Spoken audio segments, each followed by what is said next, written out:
So just want to take this opportunity, first of all, thank Andy Zheng, who is the founder and CEO of Pear Taxi. And just to give you a little background, Andy finished his PhD from Berkeley in 2014 and was my last PhD student at Berkeley. And also worked with Dan Kamen at Berkeley when you were there, and then went back to Singapore and started something, but didn't quite grow as fast as it should have. So he went to China and started Pear Taxi. But most importantly, I thought it'll be very important for all our students and faculty and staff to hear is the work he has done at Shenzhen. Shenzhen has, as you will hear, very, very deep penetration of EVs, probably the world's highest in terms of both numbers and percentage in terms of the public transportation, buses, as well as taxis. And there's a huge role of data to play in this planning and operation. And they are to issues which no one else have had in the past because there's such deep penetration. So this is almost kind of back to the future in many ways in terms of EV penetration and the need and the value of data, which will be underscored in Andy's presentation. I've asked Andy to give multiple presentations to private companies, private investment groups, etc. And I thought it'll be valuable for all of us at Stanford to hear. And before I give the mic off to Andy, I just want to give Andy a little bit of introduction. You have faculty and students and staff here. And we have a campus-wide initiative called Bits and Watts, which is all at the intersection of the digital world and the electrical world. Under that initiative, we have what we call the flagship project called EV50. That is, what should be the charging infrastructure and the grid infrastructure needed when there's 50% penetration of EVs on the street. Not 90% of only taxis or buses, 50% of all vehicles on the street. What should be the architecture of managing it, of how do you plan it, etc. And so I think what you're trying to do in Shenzhen and many other cities in China is very relevant to us. And what we are trying to do could be relevant to you as well, because we are looking at in a very deep penetration of EVs. So let me stop there and hand the mic over to Andy. I will have to disconnect at 4:45 out here, which is slightly more than half an hour, but go ahead and then we'll just open it up for Q&A. Thank you. Let me share my screen. Thank you, Arun, for the introduction, and thank you, everyone. As I sent the email earlier on, because I apparently need to have a theme for the talk, but there are really some very exciting questions that put in the EV50 white paper. So I just try to address some of them. See what data does Pear have access to, which you want some data to calibrate your model, etc. And some of the new business opportunities that we see on the ground. For example, in China, second-hand EV is very low price because people are very anxious about if I buy this EV, maybe next month it won't work, the battery, etc. So clearly about the battery lifetime, all those models and giving kind of like when you are buying a second-hand car in the United States, you need to check Carfax, right? Such services are really still vacant there. So the whole ecosystem of EV in China, I think there are still some vacant spaces that technology and companies can fill. And I think that might be relevant to some of the questions you put on the white paper.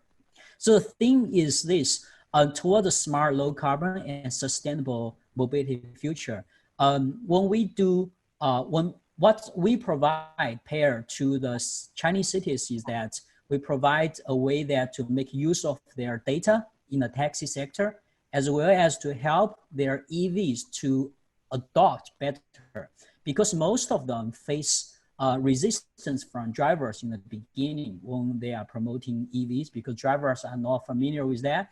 They heard some bad stories about having to queue for a very long time to charge, etc. So we use data to help them to adopt EVs faster, and also using data to increase the productivity of drivers across the cities, because we provide accurate supply and demand information there. So here is a very quick slide showing the bottom one is the largest charging station in Shenzhen. Only this one has 600 plus fast chargers there. So in the afternoon, you see thousands of taxis going to this one single station and queuing. This just shows you one row. There are like tens of rows there. So right now, Pair, we work with 4 Chinese megacities, the 4 of the top 6 in China, actually, Guangzhou, Shenzhen, Chengdu, and Hangzhou. So we have like 60,000 taxis data plugged in real time as we're speaking. And the taxi data is about 1.8 million trips before the virus. And that is 30% of data, lived data volume. And we also in Chengdu, we also helping managing DD data. So the ride-hailing giant in China, DD, so China's Uber. So there is about 1 million trips a day in Chengdu. So in total, we are processing a very large amount of data every day. It's about 2.8 million trips a day. So basically, our technology is to help the global taxi industry to cope with the challenges of ride-hailing and EV adoption, and as well as congestion pricing, because many cities are looking at this now. For example, our global footprint also extends to Buenos Aires in Argentina.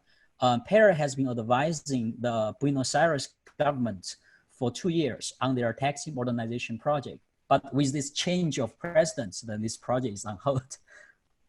So our footprint and our roadmap for this year, see that China really has a lot of very large cities and a very large fleet and hubs. So we offer quite a few services currently to these cities. Like I mentioned about for driver, meaning like smart hub for all those hotspots. Like for example, in Shenzhen, this smart hub covers 50% of the trip volume. So they have very accurate supply and demand data now. So that is our kind of a seller product. The driver use them very actively.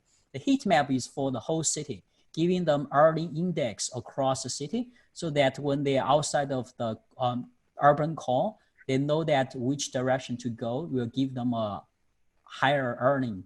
And also EV charge is that in 2019, we partnered with Dan Cameron's group on sharing data on Shenzhen, and did one interesting project on analyzing how do we put simple strategies to avoid drivers having to wait for half an hour or even 1 hour in the afternoon to charge.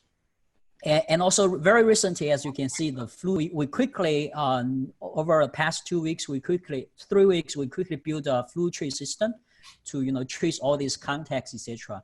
Right now, for example, in Chengdu, we just launched on Monday, just 4 days ago. So right now already, in terms of total trips during this period of time, is about 170,000 trips. And the registered trips by the passengers, the riders voluntarily, is about 33,000 trips. So with all this, right, if there is any infected rider or infected passenger, we are able to notify the primary contacts and secondary contacts right away. Yeah. So this shows you that in China now, many things can be driven by data and can do this contact tracing almost real time. Yeah, once we identify a certain infection, right? So this is the main topic of this talk, right? Just now is a segue for the Wuhan virus. So from my experience, our experience in Shenzhen and in China, we see that there are actually a few challenges there. In the middle of it is that China is very good at putting devices there to collect data. But in terms of challenges, I see that very big challenges. One is in this energy transition, when adopting EV fleet, the data was not really utilized to optimize it so that the user experience is good. So previously, I think the user experience is quite bad. Another challenge is congestion in Chinese cities are very, very bad, except during this flu season, this virus period. And thirdly is that in terms of bus network, because all across China, there are, as I will see in the show in next slides, there are many, many buses, and already more than 50% of buses are EV. So it's higher operating cost or higher upfront cost, lower energy cost, right? So already like cities are subsidizing $1 billion. For Shenzhen, for example, they subsidized $1.2 billion US last year to their bus operation. So this is also a part where I think data, together with our deep knowledge about EV, right, can help the cities to run the system, the public transport system, more economically efficient. So those are three challenges I think, you know, big challenges, and so far we don't see very good solution, at least in China. So yeah, that part I think is $1 billion per mega city business opportunity in terms of bus network optimization. So here I like to I have a question. Yes. Sorry, we have some audio issues. Could you maybe just decrease the volume? Mute? Okay. Yeah, sorry. You need to switch off the micro and I think there are multiple mics in the same room. That's why they echo. okay. My question would be, you mentioned you have charging stations of 600 buses, right? Can you hear me? Yeah, I can hear you. Yeah. Yes, I can hear you. I just mute my mic. Yeah. Okay, sorry. So you mentioned you have charging stations for 600 cars. How do you handle the energy capacity constraint? Do you just have a power plant next to that? It's not, we have that. I was mentioning that the largest charging station in Shenzhen has 600 plus fast chargers. And as I mentioned in the email, sadly, all this charging station planning was not done with the data, but it's more driven by policy mandates. So where there is land and which district got how many task quota. For example, they assign this particular district, you need to build 5,000 chargers this year, right? So yeah, but how, do you have a power plant next to that, or how do you deliver the necessary energy? Oh, it's by the transmission grid, yeah. Okay, and that's sufficient. Okay, thank you. Yeah. Okay, so here shows you, this slide shows you, as Arun mentioned, about the very deep penetration of, I listed 10 Chinese megacities by GDP. So if you look at the top table is for bus, the bottom table is for taxi. In both metrics, Shenzhen is really deep penetration. So what you see here is by end of 2018 data. So by now it's already 100% for Shenzhen. So why we are interested in fleet, EV fleets, like this, like taxi and bus, because of their travel distance per day and their trips per day. Like for example, a bus may be equivalent, or one EV bus may be equivalent to 120 private cars in terms of how many passengers they serve every day. A taxi may be equivalent to 15 passenger cars, equivalent to how many trips they serve per day, right? So can I just interject a little bit? Just to put the data point, Shenzhen has 17,000 buses that are EVs. And comparatively, if I remember right, New York City total has 4,500 buses. Am I right? I don't know about New York City. I think it is roughly that number. It's like 5,000 buses in New York City. Right. Right. So as you can see, yeah, in terms of size, it's different. Can you hear me? I think there's an echo. Oh, hi, Liang here. Let me try and go out and ask this question. So we have a very funny situation here. I think New York City is way more than that because there's open data sets in New York City, which is called green taxi data. If I recall correctly, last time I touched about a couple of years ago, they already, for the green taxi, already have more than 6,000 taxi in New York City. I'm talking about buses. Bus. Public Oh, transportation. bus. Yeah. Yeah. Yes. Yes, for taxi, I think it's on the order of 10,000 for New York City. Yes. So as you can see, everyone is if what we are talking about works in these Chinese cities, I think it should applicable in terms of the scale for other cities outside of China. So just giving you a kind of a back of envelope calculation, right? If when we are talking about one EV is equivalent to how many private cars, one EV taxi is equivalent to how many private cars. So what Shenzhen has done is almost equivalent of putting 2.3 million private EV cars. New York City, 4,373 buses. Okay. Yeah. Okay, go ahead. Okay. Yeah. So yeah, the scale is quite different. Yeah. So in comparison, Shenzhen's total vehicle population is only 3.5 million vehicles, right? So in Chinese cities, their strategy of electrifying first those commercial fleets, like public transport fleets, I think makes sense. Rather than investing heavily in each individual private cars, investing in bus and EVs will be able to serve more people equivalently with similar investment in batteries, etc. So here is quickly from what I see that in Shenzhen or in Guangzhou or in Chengdu, for regulators, these are the like workflow they have to follow.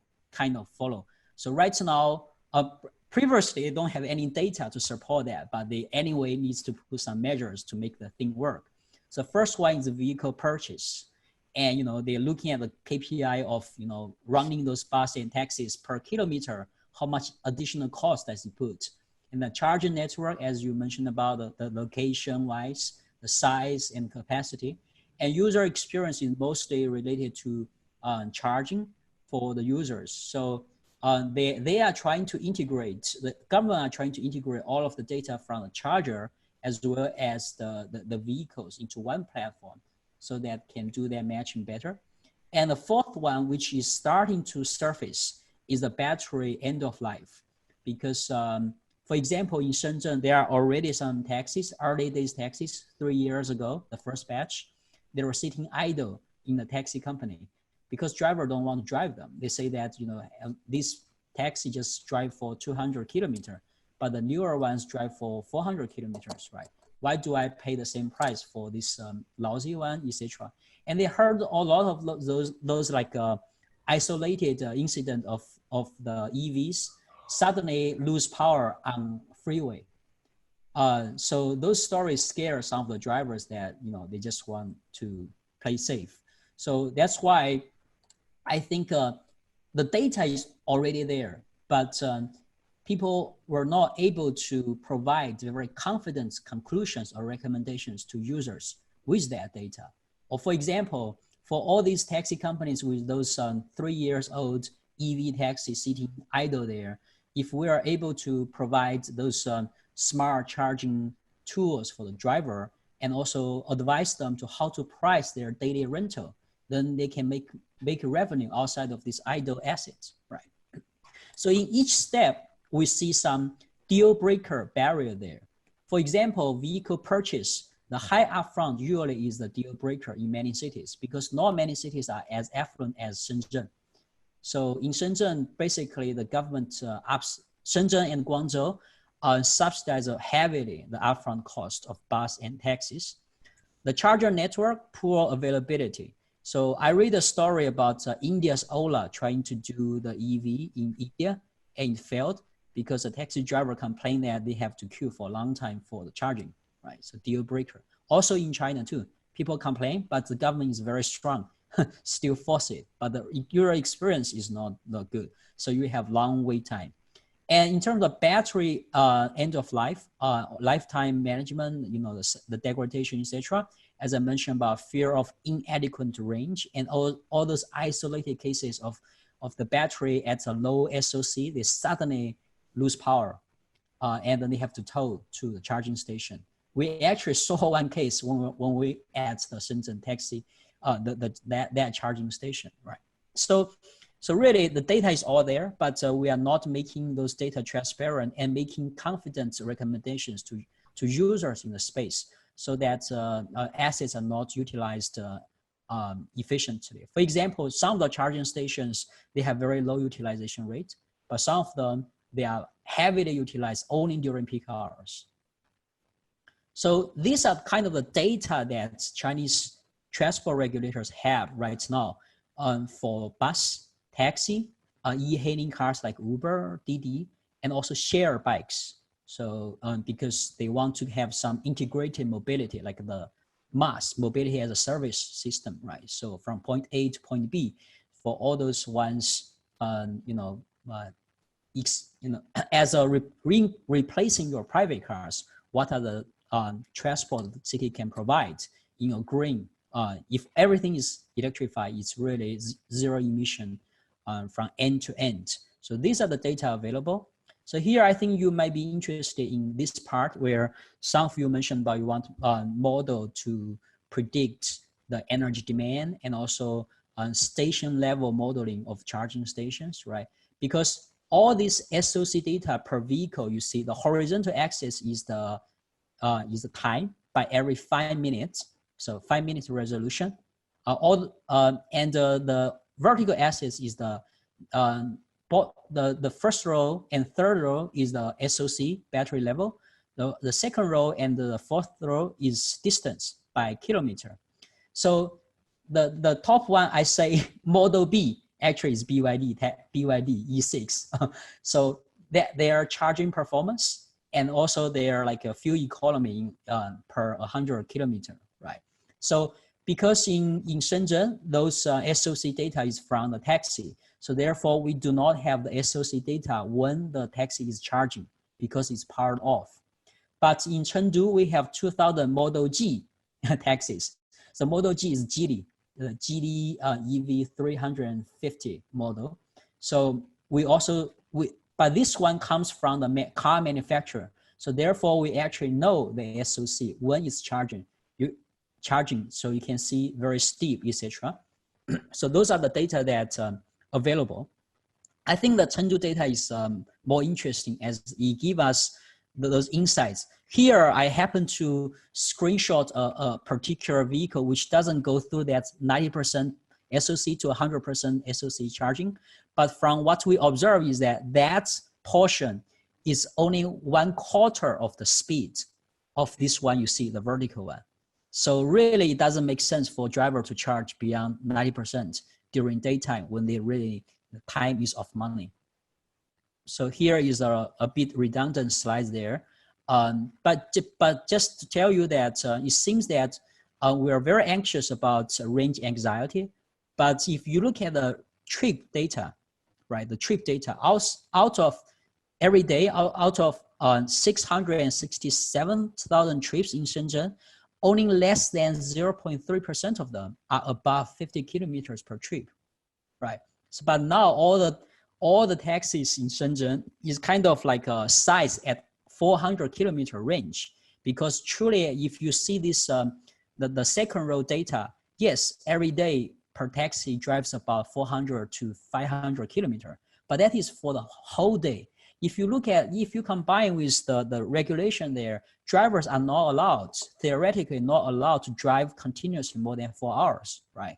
So basically 4 hours, they only drive for 100 kilometers. And per trip, you know, very, very seldom that most drivers will be able to get a trip more than 50 kilometers. So we have, the batteries, I think, is oversized. Therefore, the cost is higher, right? Giving more barrier to our upfront purchase there. And the charging speed anxiety, I think, is also a false thing. If really using what we are trying to build right now is like advising taxi drivers what is the best time for them to go for charging, combining different metrics, their SOC at their location, what is supply and demand ratio there, as well as how long they have drive, right? So basically to recommend them to charge when their opportunity cost of time is the lowest, as well as they have been driving for some time, fatigue, right? So they're basically charging when they're taking a rest. So as you can see, for the same day, same data, already there are like, you know, those total amount of taxis, in total, they have like more than 46,000 sessions where, you know, it's empty for 30, they didn't pick up passenger for 30 to 60 minutes. They may as well use this time to recharge their battery. That's what I'm trying to say. So I think with all this data, the trip data, this idle period data, etc., a new city who wants to adopt EV, they may be able to have a more sophisticated selection of their battery range, or mixed of models, right? Maybe you have some of them is very long range just in case the long distance trips, but most of them are served like, you know, are able to serve 99% of the scenario. They are able to fulfill the demands. So here is like one picture showing you that in August, early August, the taxis waiting there in a long line. Actually, it's a video, but every time I play the video, my PowerPoints froze. So here is a screenshot. The bottom one is, as I mentioned to you, currently they say it's China's largest charging station. So one single location, one single entrance, you have 637 fast chargers there, rows by rows and by rows. And as one of you mentioned about in your project is that charging station operation, right, is not intelligent. So for example, in the peak hour, you see that the taxi is waiting there. They have to guess which row they need to queue there. And then they are visually inspect where there is a empty slot, so they go in. So that's why when you see the whole data, you see that there are always empty charging slots when already you have half an hour waiting time there, right? So yes, I think in terms of large charging station operation, there is also opportunity there too. So here is Andy, maybe you could just pause a little bit for any questions that people may have. Any questions or comments before we move on? Okay, go ahead. Okay. So here shows you one of the study we did with Dan Kamen and his students, Gordon Barr. Can you hear? Yes. Yeah, we try to ask questions, but technical issue here. Anyway. Oh, okay. Yes, please. The question is about the battery swapping technology. And your previous slide talked about the charging take 30 to 60 minutes. So my question is, can you comment on the battery swapping technology and how it may completely change, you know, the travel pattern and etc. Basically, if I understand correctly, you know, the Beijing and the Shanghai, they have Guangzhou have been trying to introduce the battery swapping technology for the taxi fleet, especially like Geely. I'm not sure about the BYD, but the Geely is really leading the battery swapping technology. Because we were at NEO 2 days ago. They really they talk about the battery swapping technology at Waylight Neo. It's really fascinating. So we'd like to get your opinion, how this may change the pattern for the taxi. So I think if that high power charging come online, I think battery swapping doesn't make, doesn't have a very clear advantage there. If a driver can recharging the battery in a matter of 10 minutes, so I think it's equivalent to battery swapping. And from what I understand from the Guangzhou transport regulator is that the battery swapping for taxis in Guangzhou kind of failed because of many issues. So at the swapping station, there needs to be sophisticated model predicting your demand, etc., etc. So you need to allocate full pack, right? This battery pack, they're ready to swap, and you don't know when do they come and how many do they come. And sometimes when they come, there is already no full SOC a pack there. So all those issues making this very unreliable services so far. Gotcha. Yeah. One question on taxi queuing at this huge 500 charger station. What kind of tools do you have at Pair to deal with that? So you mentioned that, well, one of them is you have so many stations and you don't know which one are empty. So it's just some situation awareness. That's, I guess, some solution you can provide. But can you deeper than that and provide some kind of, I don't know, allocation mechanism to drivers, auction? Yeah. I mean, do you have liberty, or is it just purely providing the information you can do? Yes, as I mentioned in the email, is that we did have a pattern algorithm on pull and queue. So basically, not only for it's designed for the airport and train station as well as for charging stations. Basically, it's a virtual queue system. You can imagine that when you need to go to a particular charging station, you get a queue number. So you are already queued there by time. You don't need to join a physical queue. So if in our virtual queue, we already know that we are excessive demand, no, we don't give any new queue number out. So when that's kind of way that to prevent drivers to go to a charging station, find out that they have to wait. But you basically virtually assign them to different places, right? But we haven't integrate them into product because currently charging station is not our customer yet. Our customer right now is a regulator and the drivers. We are trying to scale that to as many Chinese cities as possible, as many drivers as possible, as one of our business model is provide data subscription for premium taxi drivers. So when we reach that 100,000 or 200,000 scale there, the revenue could be quite handsome, especially because right now our smart hub system, we have already observed that the driver using our system, their efficiency is almost 15% more than the ones who are not using, or than the population. So that number, if we charge like say 20% out of that for 25% of the users, etc. So that is almost 5% of the total fare income, quite a large number there. So right now our business model hasn't looked at the charging station.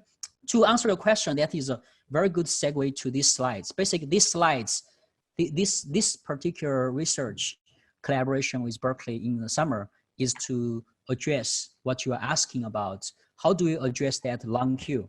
So let me kind of describe what is actually the problem. Why drivers wait there?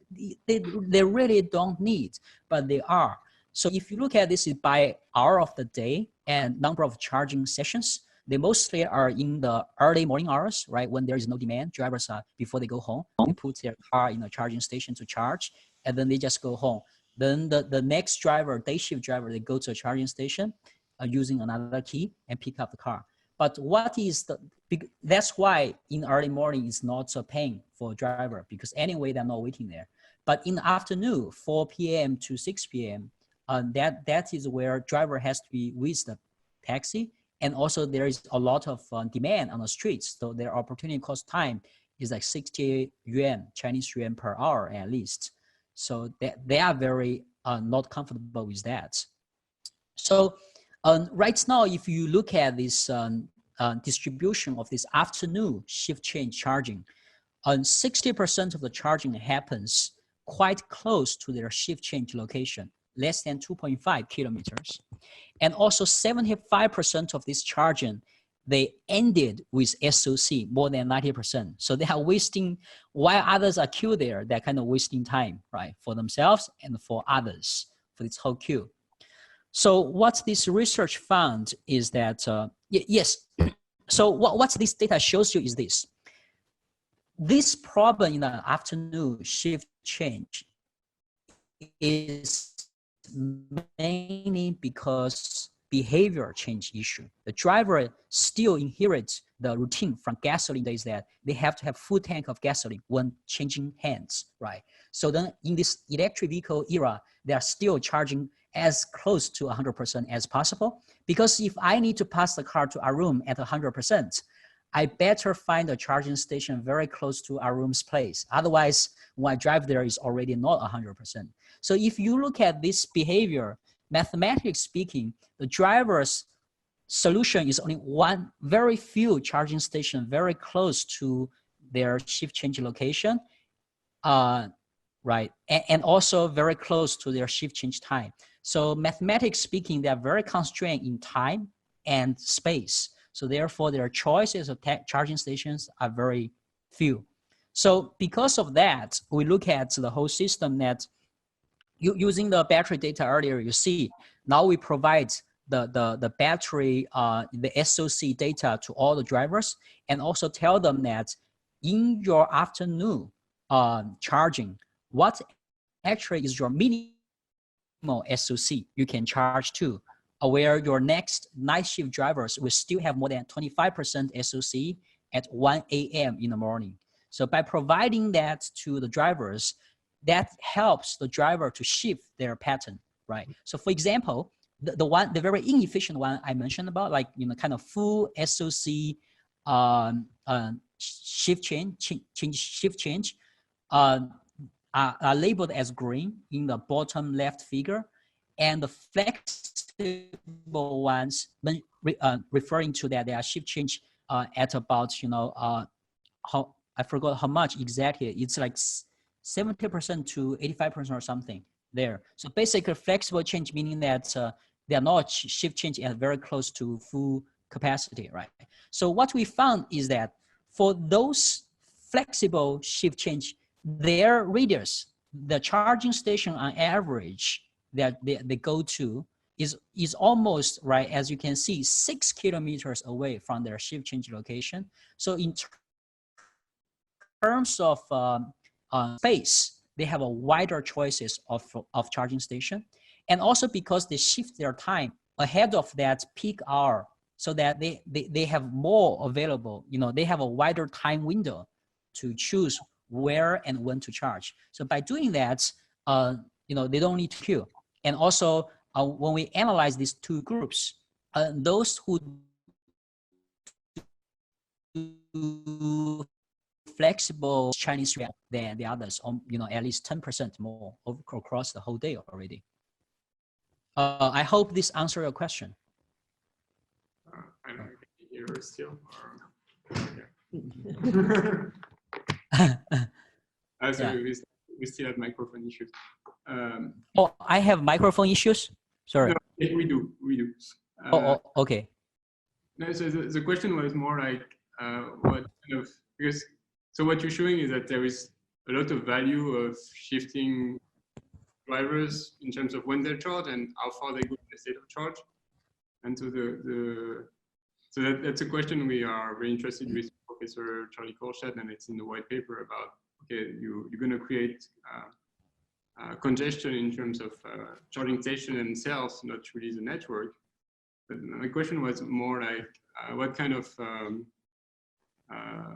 allocation mechanism can you implement to coordinate drivers in terms of pricing, in terms of reservation scheme, in terms of auctions? Because right. What you're showing is that there is value, and my question would be like, to what extent are you able to experiment around what you can do to coordinate drivers to a more efficient outcome? Yes, because you see, for academic research, absolutely, we look at pricing and all those things together to optimally dispatch them, right? But what we found actually for the taxi drivers, those, yes, they go to lower price ones, but those ones are, because there are many participants there, that is not something that you can control very centrally. It's decentralized, the pricing signals. That is one, looking at pricing. Secondly is that what we found is that with the existing charging capacity, we can already resolve majority of the problem of the queuing, etc. So yeah, so we are kind of like doing that. If you imagine a diminishing, rate to return, right? So right now we're at this very steep slope. Just by providing the data, it can very significantly reduce their waiting time. And of course, you can further optimize them. That's what I mentioned about we want to combine the data of the supply-demand ratio at each location and their driving time, as well as their SOC, battery SOC, to give them the most efficient recommendation. So over the course of a day, they waste minimal time on charging, and they can maximize their revenue. Yeah. Okay, but that will be like centrally managed. Like you would have the fleet operator that is able to know which stations are available, what is the state of charge of all the fleet, and then allocate, okay, this taxi go there, this taxi go there. Yes, precisely. So just now I mentioned about the cities in China are trying to integrate the two sources of data. If you look at one is demand side, taxis, right? The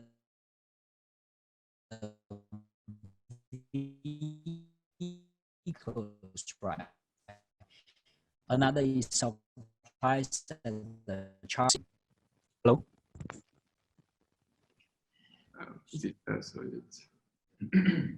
Sorry, it says my network is not stable. Can you hear me? You were dropping out. Hello? You were dropping out. If you could repeat just the last few things you said. Okay. Can you hear me now? Yes. Okay. So,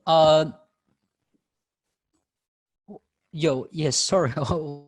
what we were saying just now, I was trying to open another. Yes, we are trying to maximize the earnings of the driver by really minimize the opportunity cost of time for them to charge. Because for taxi and the DD drivers, they drive for earnings. So the earning part kind of is a more important factor when they decide when do they want to go for charging.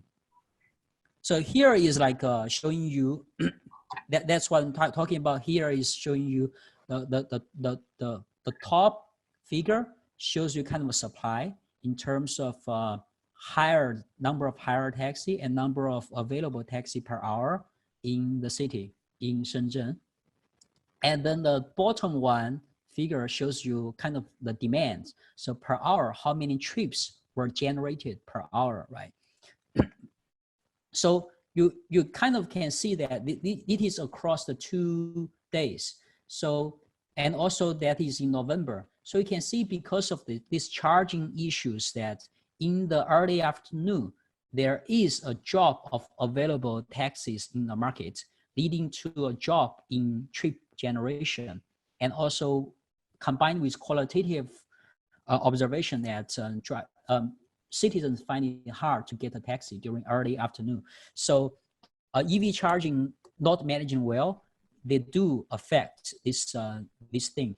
And already in November, this one is better. The situation is better than in August in the early days because of drivers getting smarter with that. They're shifting their charging behavior, etc. So basically, an optimal one we imagine would be for a taxi driver, target user experience might be a big sip.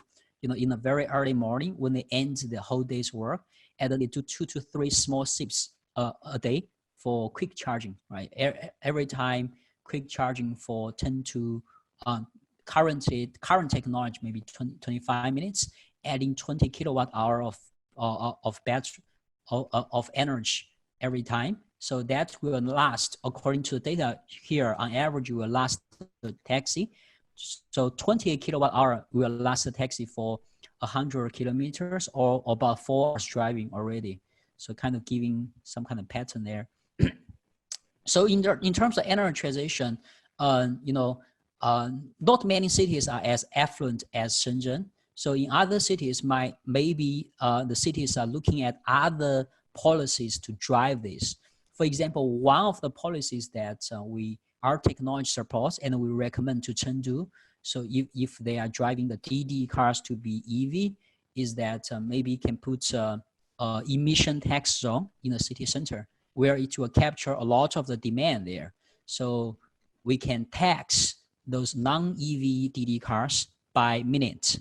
So with the existing kind of demand profile, how many trips do they get in the city center, how much time do they spend there, that may amount to about 50 RMB per day. That over a course of 5 years, that will be the price difference. So third one is like congestion I mentioned about, right? Because we have all the data of taxi, ride hailing, and also have bus route data. So how do we have a data-driven bus planning and propose congestion pricing to shift more private car and even taxi trips to buses?